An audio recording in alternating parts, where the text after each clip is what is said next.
Hey guys, this is me back with an update. It is August 9th, and it's been a while since I put a video up.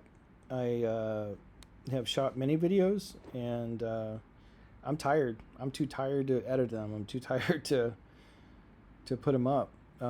So that sucks, but it's true. I actually just filmed an 18-minute video of this update and not realizing the fan was blowing right into the laptop microphone. So anyway, this will be a short and condensed version, but my journey's reached a breaking point. You know, my if you have ADHD, you understand what executive function is, and my executive function is cooked. I can't keep up with everything. I can't keep up with the breakdown of everything and what's needed of me to be able to keep my head above water, you know. And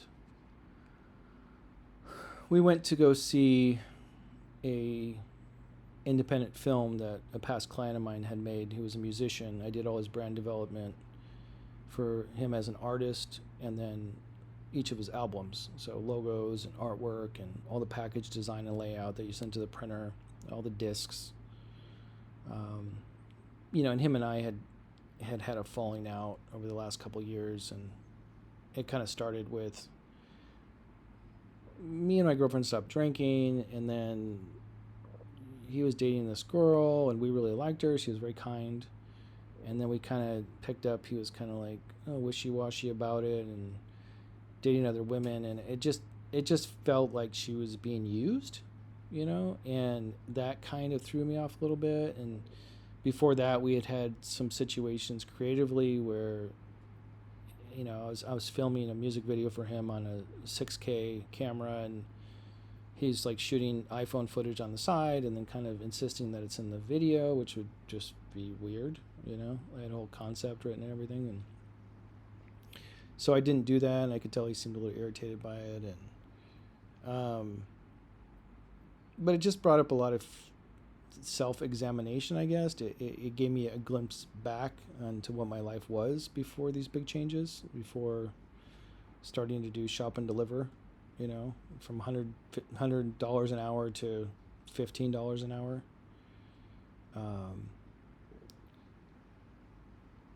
I thought about the difference between production work versus creative and artistic work, and I think I realized really young in my design and branding work that I didn't want to be a production person. I don't want to just push buttons for someone else's ideas. I wanted to be the idea person, So I guess that maybe that's created conflict with clients in the past, but I don't. I guess I don't feel bad about my personal choice of my path. If somebody likes my creative work, they'll hire me for it. And years ago, I got really lucky, and I was approached by Daniel Ash from Bauhaus, Love and Rockets, and he liked my work, and so we made an album together. I co-produced it. I did all his branding and development for it, and I felt respected by him, and he saw my value, and I appreciated the professionalism, and you don't get a lot of clients like that, that see you, but it's almost like it's the clients that are creatively successful themselves. They don't have any fear of losing to somebody else who's creative or something. You know what I mean? It's like a mutual appreciation society, I guess, is what the way you could say it. So I don't know how I came to be here. I don't know how I lost my career at 50. I don't know how I ended up in my dad's old family house with a narcissistic father just badgering me and treating me like a thing, a servant, a whipping boy. And when I said something, I got the boot, just kicked us out, and all the inheritance is going to go to his business partner. There's nothing for me left, I'm not trying to rehash the narrative. I just wanted to catch people up if they don't know what was going on. But I'm going through a shift right now of letting go of my children They're getting older. They're in their early 20s. They're both great kids. But at the beginning of the year, when my dad kicked us out, or said he did, and we tried to backtrack it, but I saw what I needed to see to know that we need to get the hell out of here. We were going to all move out, and years ago, maybe 5, 6, 7 years, I can't remember what it is now, the kids were with their mom in high school, and their grandma lived with them. And she kicked them all out. There was an episode where she kicked everyone out, and so grandma didn't have a place to go. And so I said, well, come live with us, and made sure she had a place to live. And so it's always been kind of like working together to make sure the kids are safe kind of thing.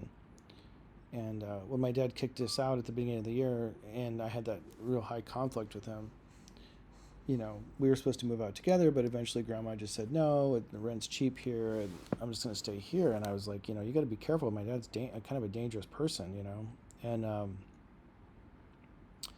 recently, I needed a Gmail activation code, and so I asked her if I could send it to her phone number, and she said, just take it. So I took her phone, went to my computer, opened up the text messages, and I saw that there was messages between her and my father, even though she had said that they weren't in communication at all. And so I was like, oh my God, what's this, And I don't have any intention to be snoopy at all, but it stress, So I looked at it, and sure enough, they've been communicating, and he usually comes back at the end of the year, and we were planning our move to get out of here before he gets back, and he's saying he might come back in September, which is like 3 weeks from now. And she agreed in the text message to not tell me, to keep it secret, So I was really hurt by that, and also just scared, because I don't want to be here when he comes back. He's kind of that scary narcissistic boomer stuff you hear, where they're like suing their kids for rent money and shit like that. Just weird,